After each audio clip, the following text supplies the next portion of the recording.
Ayan.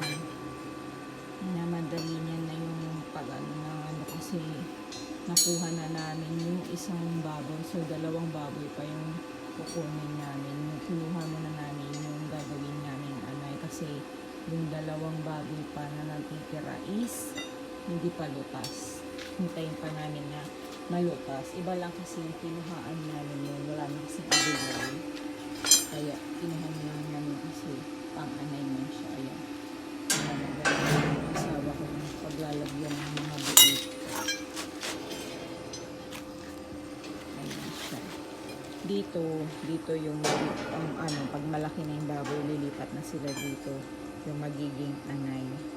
Kumbaga, isang anay lang muna. Tapos pag nanganak, mag-aanay ulit para dalawa sila dito. Kumbaga, mag-aanay na tayo start na hindi tayo mabibigay sa gastos.